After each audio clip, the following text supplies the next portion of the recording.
All right.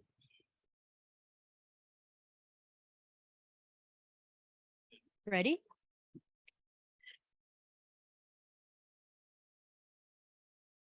We already discussed that. Okay.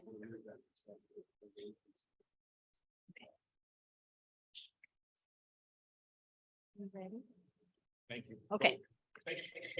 Good afternoon, everybody. I hope you enjoyed your lunch and your speaker. And now we are oh, I can't see anything. All right. And now we are going to discuss trout fisheries and management in Wisconsin. And I want to welcome all of you in person and also the Zoom audience that is accompanying us.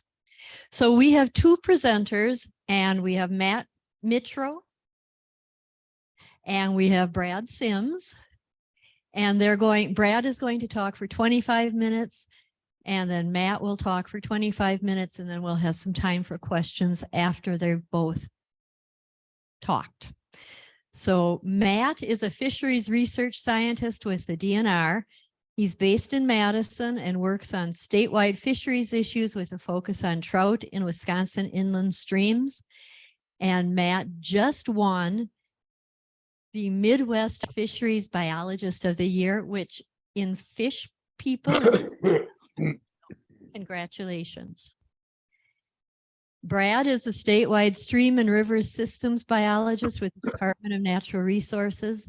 Prior to his current position, Brad worked for 23 years as a fisheries biologist in the stream-rich Driftless Area of Southwest Wisconsin. And now,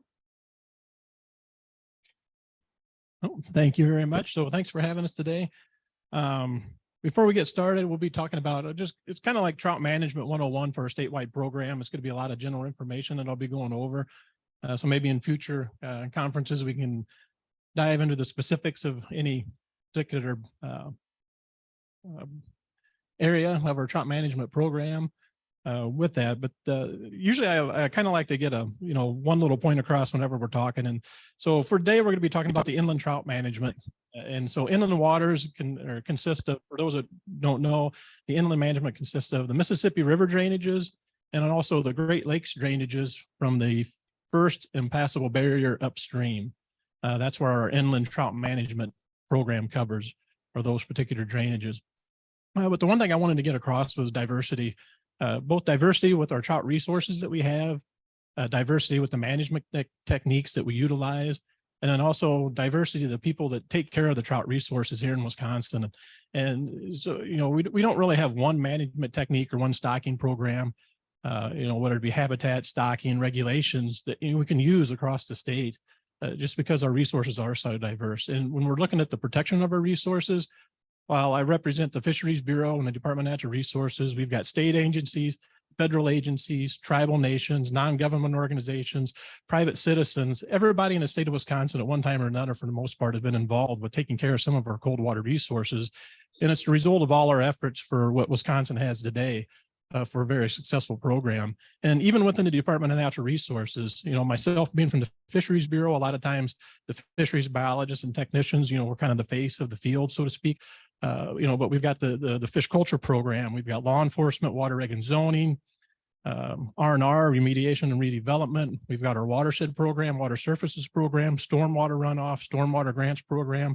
We've got our IT, we've got our financial aspects of it. And I normally leave some wastewater treatment and, animal waste programs. There's a lot of programs in the department that a lot of folks don't see or realize that are critical roles in taking care of our cold water resources as well. And we're the lucky ones that be out the field and they get to handle the fish every day. Water resources program, and I'm sure I left some of them out with that. So just to kind of give a good idea of, the diversity and the amount of staff and effort and time that goes into taking care of our resources statewide. So with that, we'll get started. Oh, got to click on the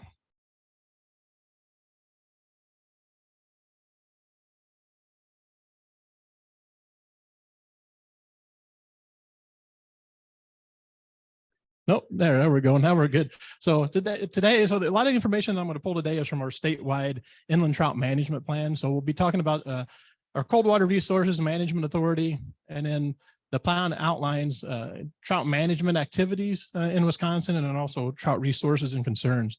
So for inland trout management, we do have brook trout, brown trout, rainbow trout, and also lake trout as well. So what are our Wisconsin trout resources?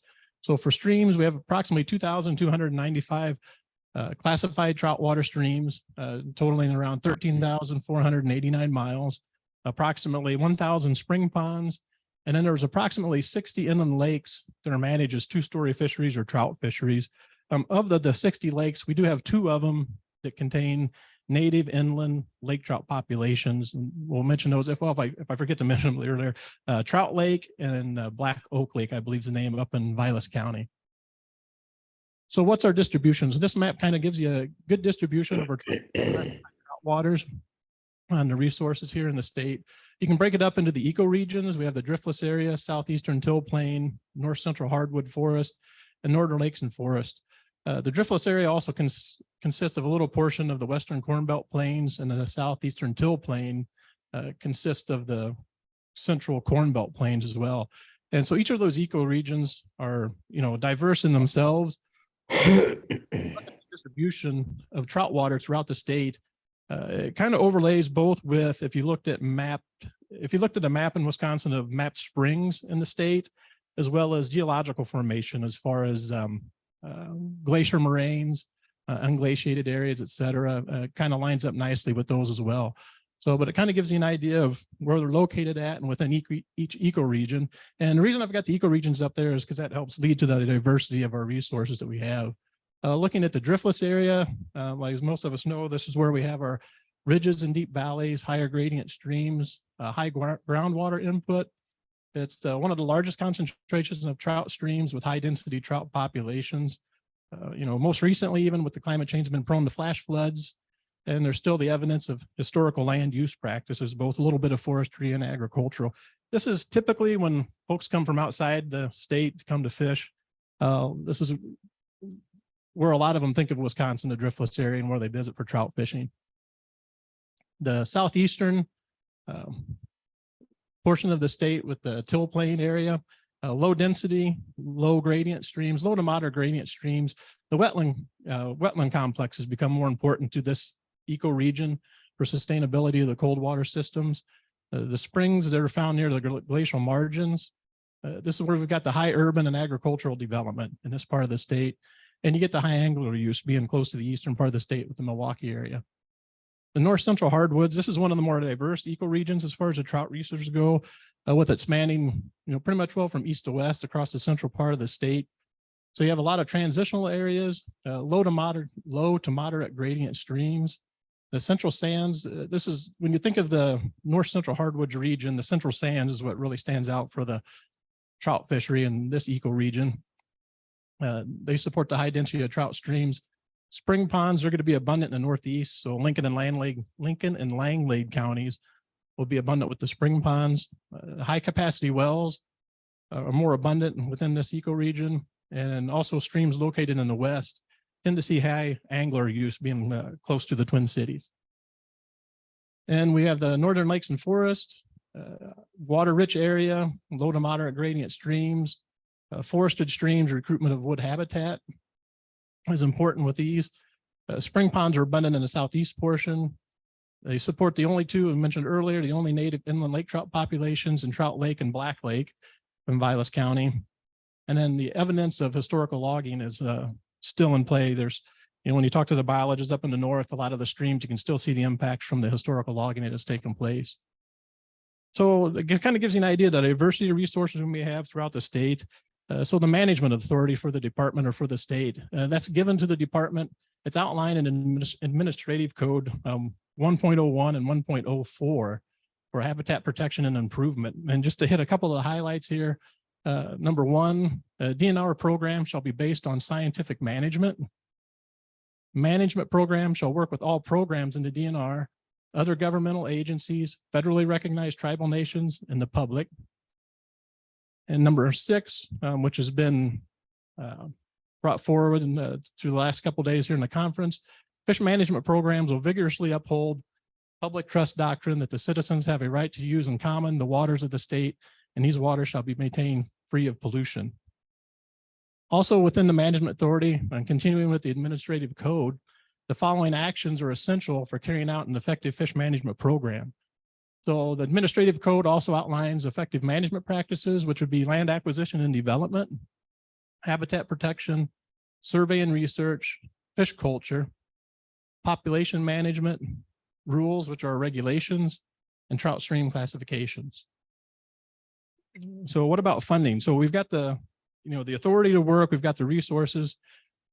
Some of the funding historically has always come from our fishing license sales. And then in 1977, before 1977, there's usually about 140,000 designated to cold water management.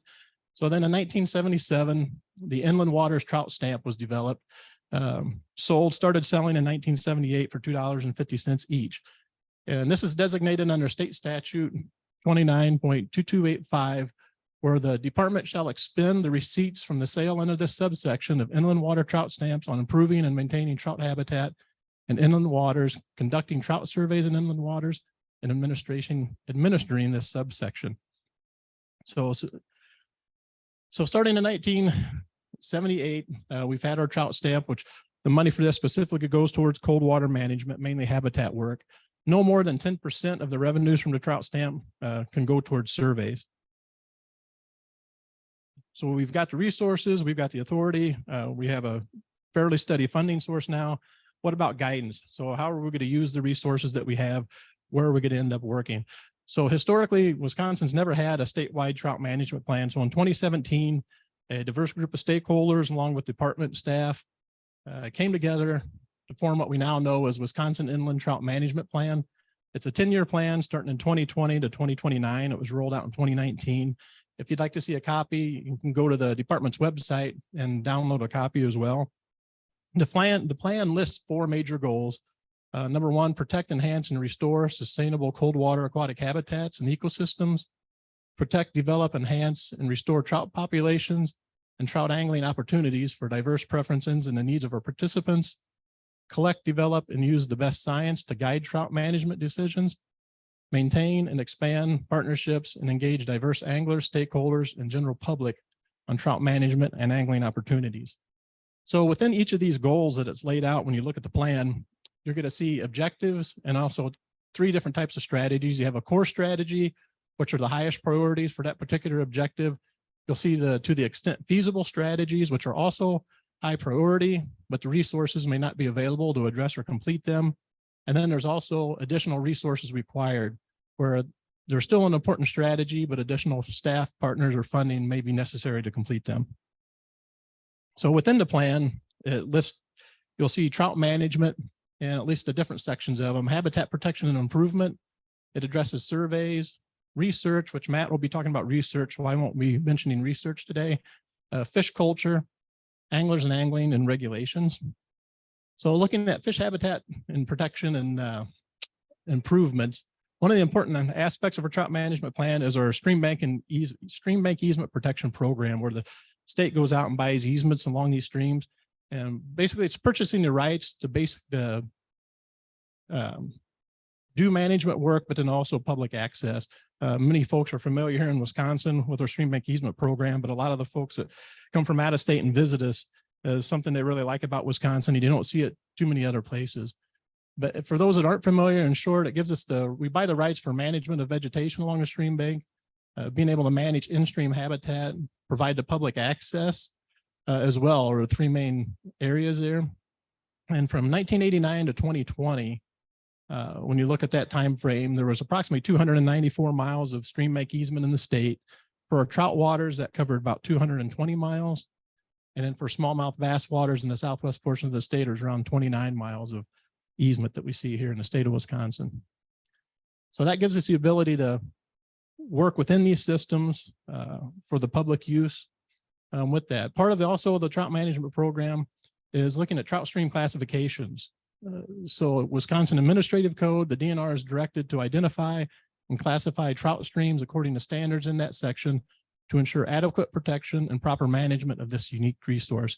So for those who aren't familiar, our classification, we have class 1, 2, and 3 streams. Class 1 trout water is naturally reproducing, no stocking needed, self-sustaining population. Class 2, you'll have some natural reproduction and carryover, but stocking is still needed to meet its full potential. And in the class 3 trout waters are basically a put and take. You really don't see holdover from year to year, but it still utilizes a trout fishery. So why trout stream classifications? Trout stream classifications are given additional protection over other streams. So starting in NR20 with our fishing regulations, we'll see additional protection. NR 102, water quality standards of surface waters, classifies cold water communities using trout stream classifications, and also sets unique temperature and dissolved oxygen requirements for trout streams, particularly looking at, if we're looking at effluent limits, et cetera, for those. Many of the trout streams can be listed as outstanding and are listed as outstanding or exceptional resource waters, which increases the protection of those designations.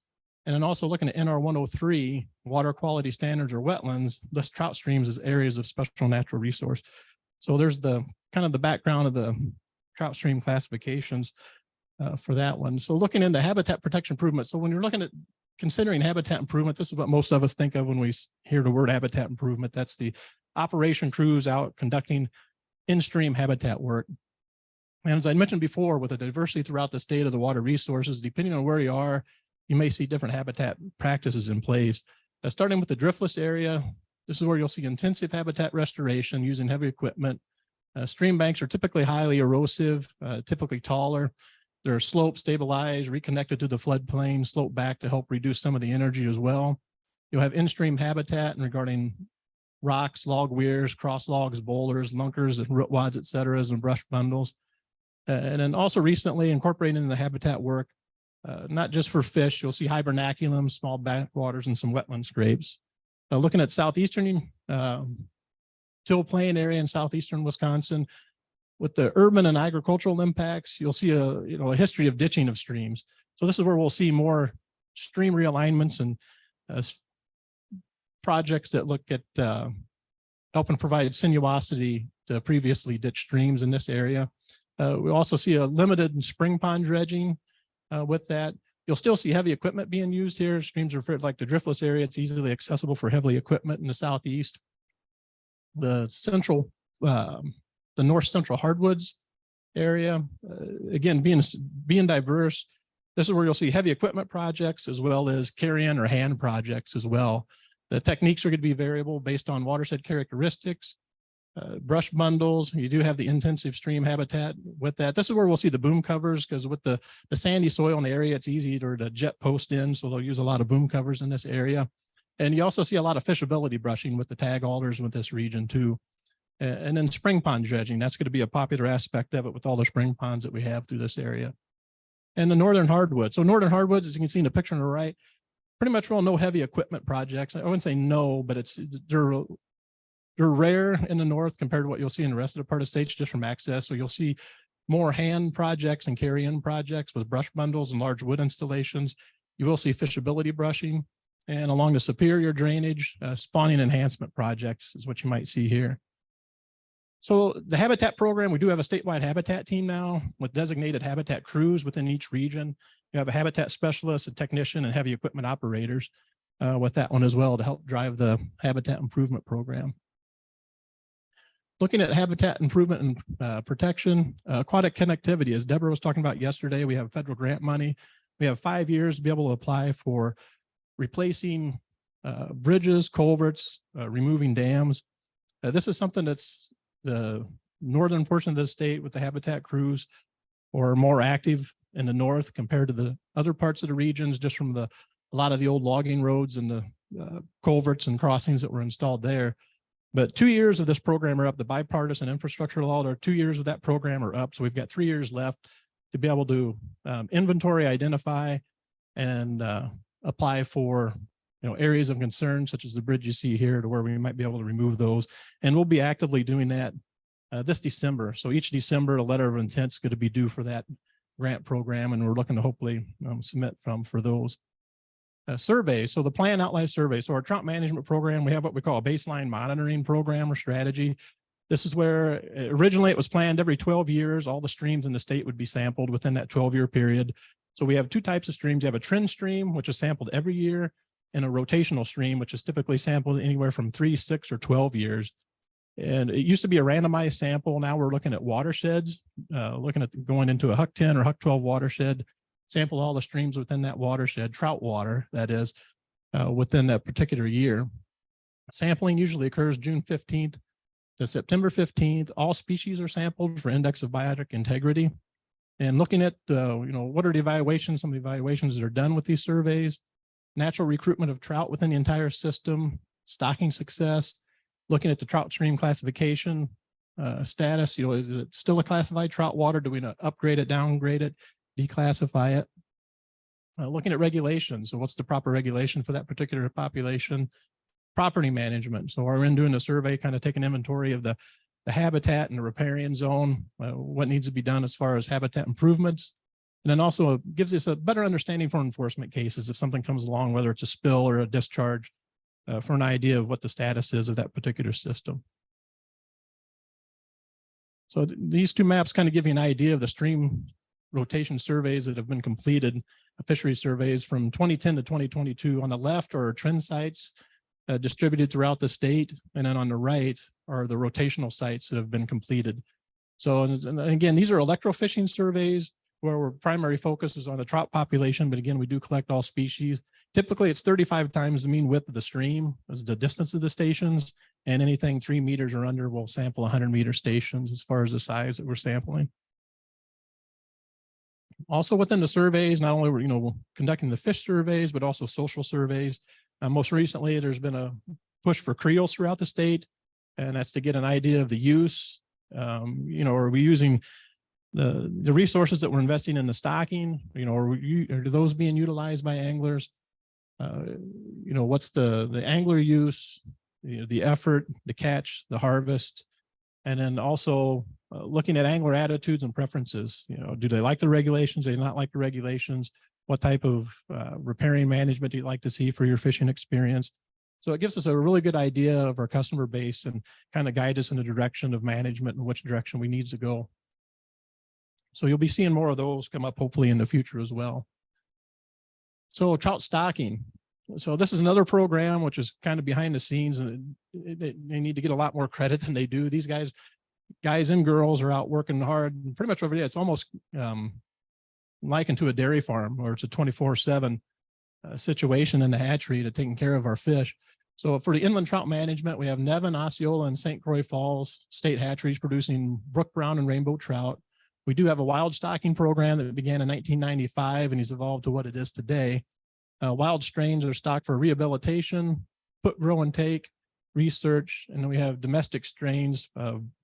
There still are some domestic strains of brook trout available, but mainly it's brown trout and rainbow trout domestic strains that are stocked for the put and take fisheries.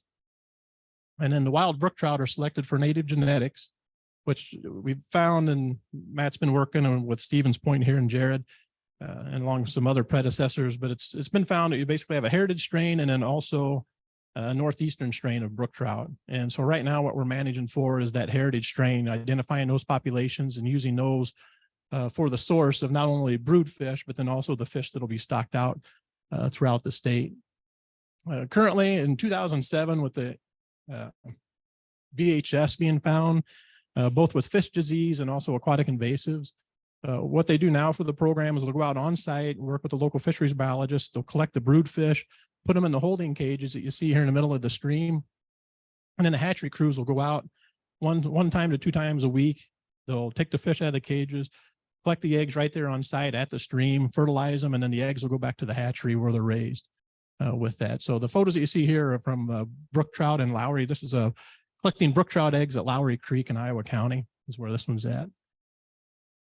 So the days of having multiple year classes of brood fish, the domesticated brood fish that we see in the hatcheries are pretty much all over with that. The anglers and angling, there was a concern of, with you hear complex regulations and other activities and not enough time to go fishing, and whether or not we're going to start losing some anglers. So there's an R3 program. It's a national guidance for recruitment, retention, and reactivation strategies for anglers.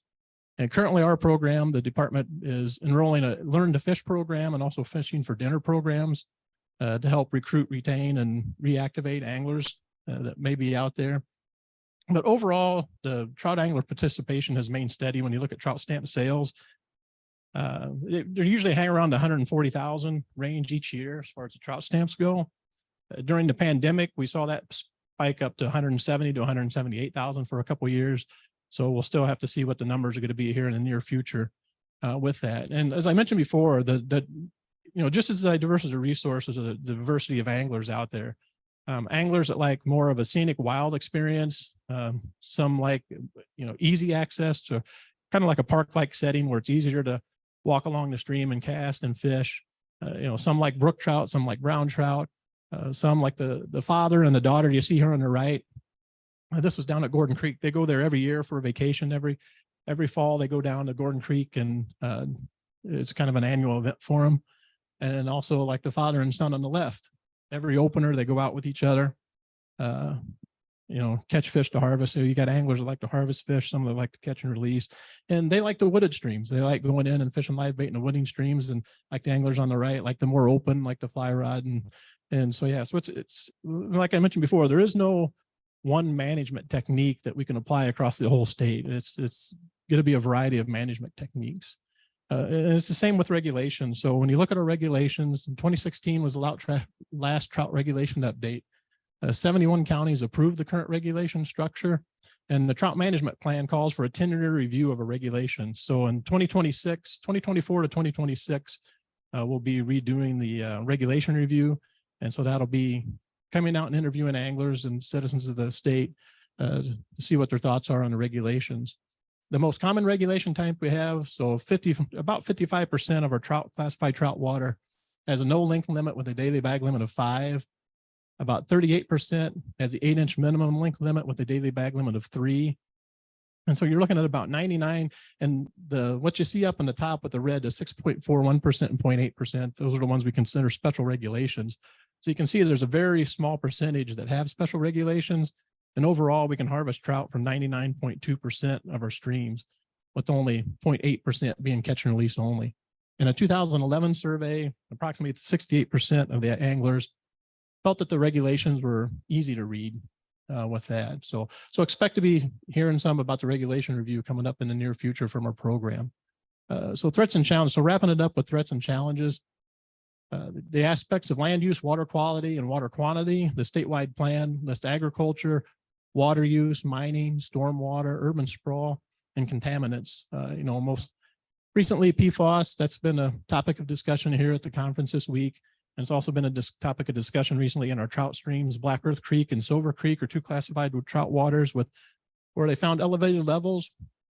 Black Earth Creek, most recently though, the levels are down. And so that one appears to be coming off of the consumption advisory list. And again, the photo on the left just kind of shows some of the land use practices we're starting to see, where you're seeing a lot of riparian areas cleared out, and also the map of active high capacity wells. So when we're talking about water use and sharing our water here in the state, what that's going to be looking like. Climate change, that's a big one that everybody's been talking about here and in the recent past and also into the future. The plan listed as a major threat, warming atmospheric temperatures, changing in precipitation, droughts or flooding, changes in groundwater recharge. And these all may contribute to water temperature changes, whether increase or decrease with that. So what can we do? Identify vulnerable populations and resilient populations to where we can protect those and start to prepare for management of those in the future. Improve land use practices, limit impervious surfaces, manage for more shade along riparian corridors, narrow and deepen some of the areas of the stream thread, and connect the stream systems within a watershed. That's going back to connectivity within the watershed to make sure if there are cold water refugia that these trout need to get into, that they're able to by reconnecting these. And these are all items that are listed here in the trout plan, the statewide trout plan. And wrapping it up with threats and challenges, invasive species. So they're the brown trout and brook trout interactions. While the brown trout, it is an invasive species, while accepted by many of us in angling, we are seeing some brook, outcompeting brook trout populations, our native brook trout. So our priority for our management is going to be, whenever possible, manage for the native brook trout, obviously over the brown trout when possible. The New Zealand mud snail, which recently introduced in the southern part of the state, still looking at the impacts of New Zealand mud snail. What's the future hold, if any, or, you know, they're going to have any impacts on our streams with those. And then also non-native plant species. Looking on the right, Kong, well, this is on a smallmouth bass stream in southern Wisconsin. So while he's holding up a native smallmouth bass, I included this photo just to give you an idea. That's an invasive hop species, and kind of gives you an idea of how that can really take over the riparian area. Shading out desirable vegetation, and then also for angler access, it's pretty tough to walk through on that. So that, with that, I'll kind of wrap it up. I know it was a lot of information in a short time frame, but like I said, maybe in the future we can kind of dive more specifics into some of those. But yeah, with the diversity, it's like I said, there's not one management technique or item that you can really do statewide. And I was thinking about it, and the only one I could think of is protection. The protection was the one management technique that I could think of that we could apply statewide for all our waters. But other than that, when you talk about habitat regulations and stocking, it's just too diverse to do one technique statewide. So with that, I'll turn it over to Matt.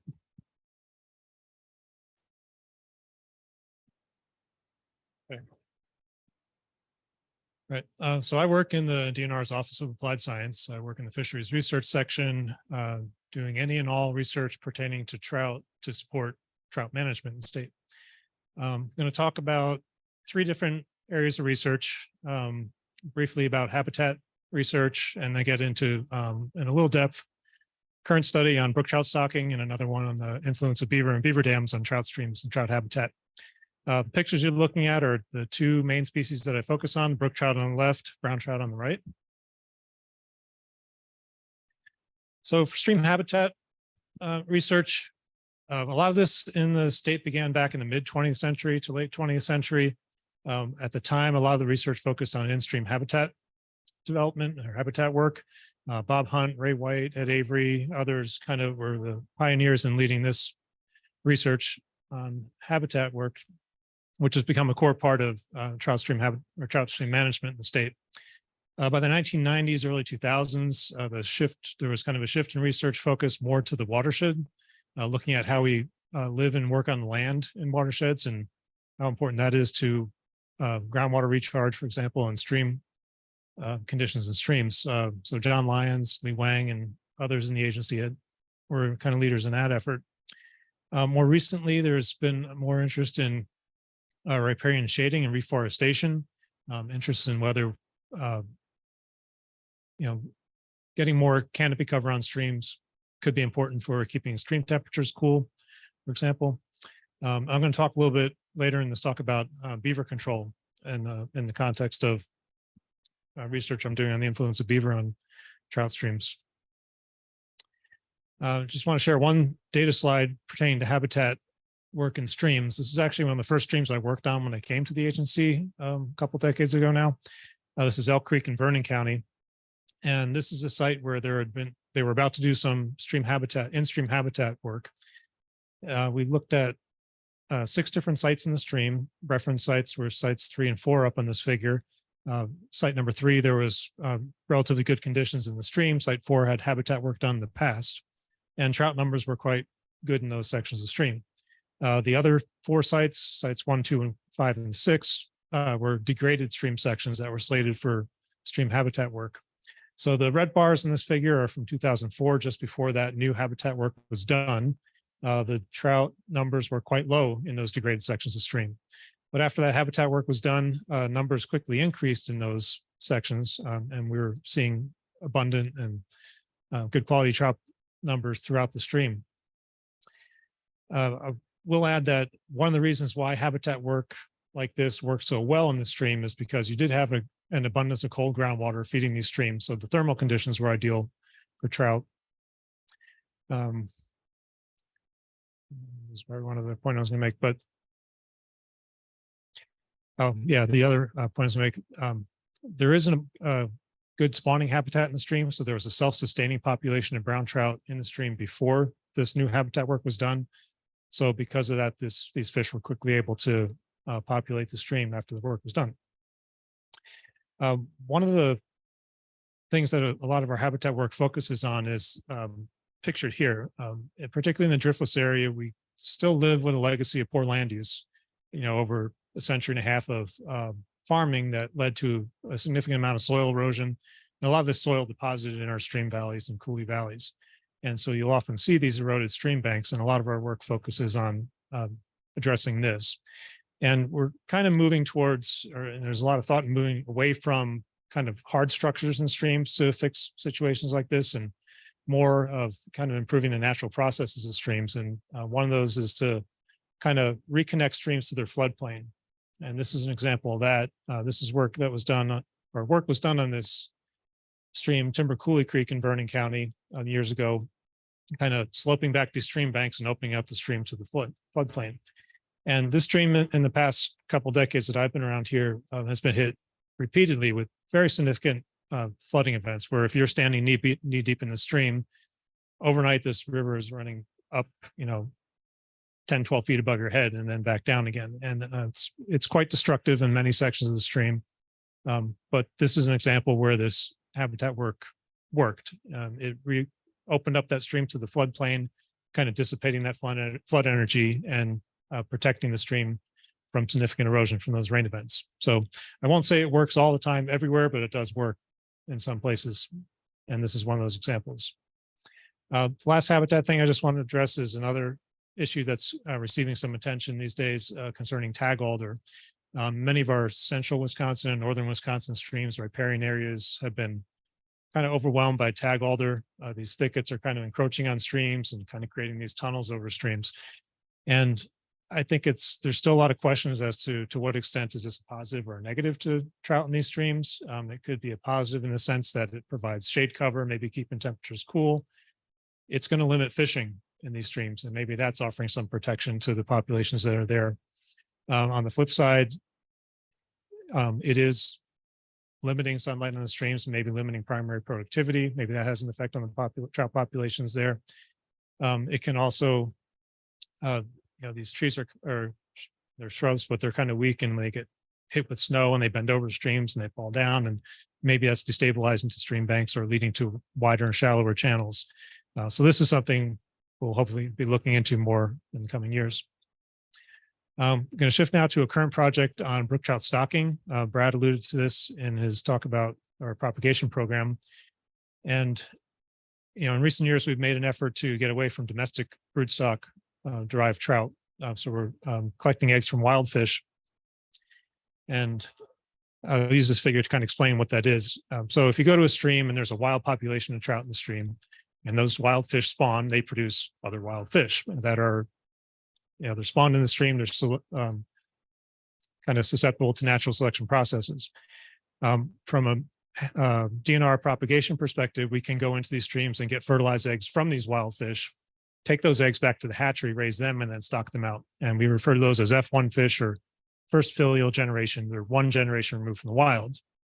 There are limitations to what we can do with that. It's an expensive program. So we've now shifted to keeping some of those F1 fish in the hatchery, raise them, spawn them, create an F2 fish, 2 generations removed from the wild.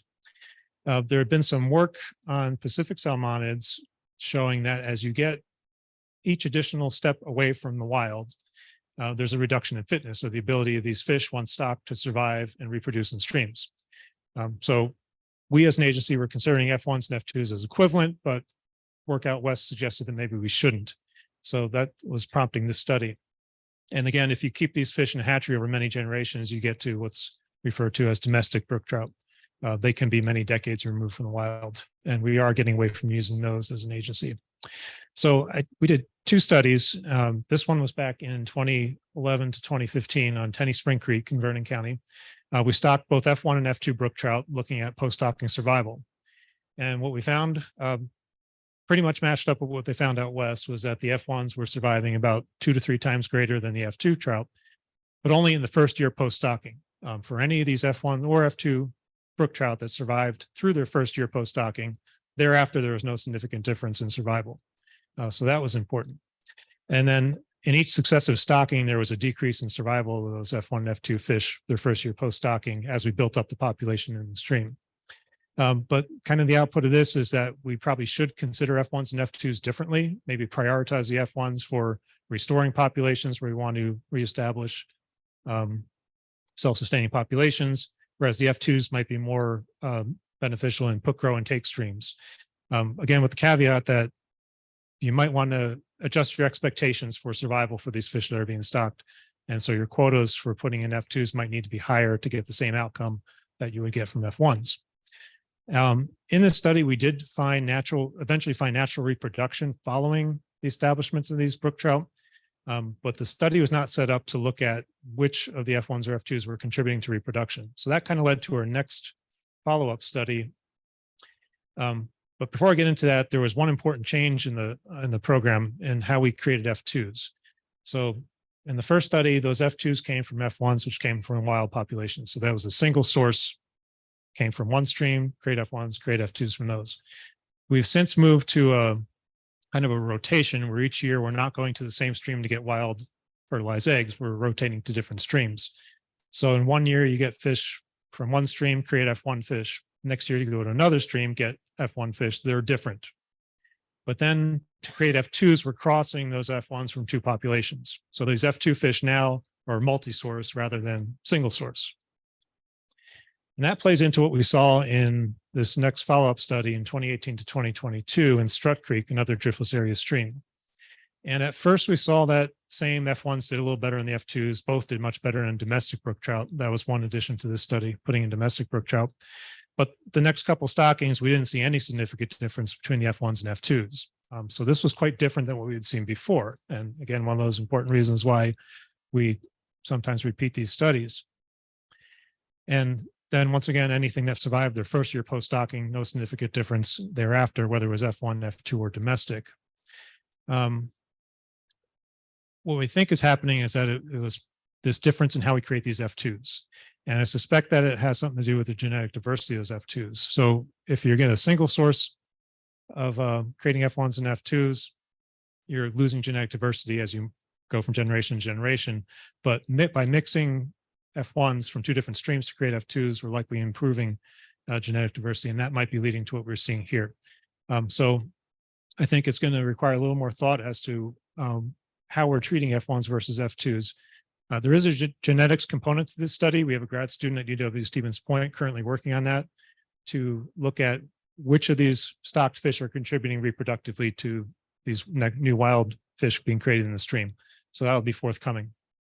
And the last one I want to talk about is a current study on the influence of beaver and beaver dams on trout populations and trout habitat in streams throughout Wisconsin. And beaver and streams has become a kind of a hot topic in many respects, both here in Wisconsin, throughout the upper Midwest, and nationally and internationally, to be honest. In Wisconsin and the upper Midwest, things are a bit different than you see in other parts of the world. We have relatively low gradient streams here, such that you get a beaver dam on a small stream, and it can back up water over extremely large areas. And because of the low gradient, these dams may persist long over time. I just want to outline a few major concerns that have been raised about effects of beaver on streams in Wisconsin and the upper Midwest. There's concern about siltation of stream habitat, where we're in these low gradient streams, when you slow the water down by damming them, a lot of silt and sediment settles out, and your coarse gravel substrate that's important to trout becomes buried by silt. There's this loss of riffle pool run sequences where streams that had this variety in habitat is now becoming a long pool or a sequence of long pools. The transience of pool habitat, these pools might initially be deep behind a beaver dam, but as they fill in with sediment, they become shallow and may function differently for fish. Loss of riparian vegetation because of the beaver activity, potential effects on stream temperature from slowing down the water, disruption of stream connectivity. Are fish able to freely move about to different types of habitat when you have obstructions like beaver dams? And then changes to the trout abundance and fish community structure in general. So this is a map of where we do beaver control on streams throughout Wisconsin. It's largely focused on public lands or streams running or where we have easements, but we do this across northern Wisconsin and down through the Driftless area. This program is outlined in both the beaver management plan and the trout management plan. There have been a lot of questions raised about this program and the science backing it up. And a lot of the work that had been done in the past on beaver and trout in Wisconsin was kind of geographically limited. A lot of it was up in the northeast part of the state, but we're doing this work throughout the state. So there were a lot of questions raised in the management plans, and the current project I'm working on comes about to answer those questions or provide the science to answer those questions. I'm going to run through a quick 4 slides just to give you a sense of the variability in the types of streams that we're working on and looking at the effects of beaver on. This is a Lake Superior tributary up in Bayfield County. These streams run very cold. They tend to be a little bit higher gradient for Wisconsin. There's a lot of clay in this area. When you get precipitation events here, the rivers and streams tend to run red. And there's always been a concern that this clay gets trapped in beaver dams and kind of mortars or cements them into place and makes them less likely to be disrupted by future flood events. These are important streams for spawning in nursery areas for lake run salmonids like coho salmon, steelhead trout, lake run browns, and they're also stream resident brook trout. This is a stream in North Central Wisconsin, Lincoln County. This is a much lower gradient area. Beaver dams here on small streams back up water over immense areas. Brook trout is the main species of interest here. Brook trout also a species of interest in Northeast Wisconsin. A lot of streams here run through cedar swamp type habitat. Again, lower gradient. When you get heavy precipitation events, the water levels in these streams tend to rise slowly and they fall slowly. This is a stream at bankful. It's higher water, but it's not really raging. And then the last one, Driftless Area. Here, things are quite a bit different. This is a much higher gradient part of the state. It's very prone to flash flooding that can be quite destructive to stream banks and potentially to beaver dams as well. We tend to manage for brown trout in many of these streams. So we're going about this project in 2 ways, 2 experimental ways. One of them is allowing beaver recolonization of free-flowing streams. And most of our study sites are of this type. So we're taking streams that have been maintained under free-flowing conditions by controlling beaver for many years, removing that control and allowing beaver to recolonize and documenting what happens. This is a map showing those study sites. The red symbols are symbols showing streams of that experimental type. And again, most of our study sites are of that type. These solid red circles show where we're currently seeing beaver activity. There were 2 streams where this activity started in 2017, just prior to the project getting started, but those were streams we're working on for other purposes, and we allowed beaver dams to persist on those, anticipating the study. But the vast majority of these streams have only had beaver control removed for about the past 1 to 3 years. So we're still kind of early in the game there. We're seeing most of our beaver activity right now in the Driftless area, a little bit up north in the northwest part of the state, not so much in the northeast. There's one symbol here, number, I think 14, kind of in Lincoln County central part there, that's blue. That's of the other experimental type. And we only have 1 stream of that type right now. It's been challenging to find streams for this purpose, but it's coming about it from the opposite direction, where it's a trout stream or a classified trout stream that beaver have been present on for many years, removing those beaver dams, restoring free-flowing conditions, and documenting the changes that happen. That one stream is Armstrong Creek in Lincoln County. This is an image before the beaver dams were removed, just kind of showing the scale of what's happened to the stream with a series of beaver dams being built. And this is in the upper headwater portions of the stream. And then to show you what happened when these dams were removed, this is a follow-up picture. So it gives you a sense of scale of just how small that stream is and what the beaver were doing by backing it up. It is a classified trout stream. We've not been able to find trout in the stream in our surveys. So they were there at one point. They're not there now. They're not going to come back on their own, but we are interested in seeing if we can restore the thermal conditions that will be suitable for trout. So that's what we'll be looking at in the stream. One other picture to show you the kind of sense of scale of what beaver dams can do to trout streams. This is the Ounce River in southern part of Bayfield County. And the image on the left was taken last May. And I circled those yellow circles 4 beaver dams upstream of Highway 27. Sometime that summer, beaver activity started downstream of Highway 27. And in the image on the right, taken in the fall, I've circled that yellow circle on the bottom left, showing that new dam. That dam now backed up water flooding all 4 of those other dams upstream. And this image on the left here is the dam in question. So just that one dam had quite an extensive influence upstream, such that it submerged 4 other beaver dams upstream. And the image on the right is one of those submerged dams upstream. And the last piece of data I wanted to share is for Elk Creek in Richland and Vernon County. And this goes back to the stream where I showed you earlier about where we had done stream habitat work years ago. And I had kept on the stream as a long-term temporal trend type of monitoring site. And it was very fortunate because we have a lot of good data for the stream before beaver activity picked up. And these images are from one of those restoration sites. When this restoration work was done, there was the intention to reestablish prairie grasses in this area. For many reasons, that didn't work. And over time, willows really took off. The image on the right showing willows along that portion of the stream. And that is ideal food for beaver. And that's been one of the reasons why beaver have done so well in Elk Creek. But I want to share with you some water temperature data on elk. So I have water temperature data going back, in this case, paired data back to 2011. And the image on the aerial image on the top shows those red symbols are current beaver dams that we've seen on the stream. The two blue symbols are where I have water temperature data loggers, and the numbers are numbering the different fish survey sections.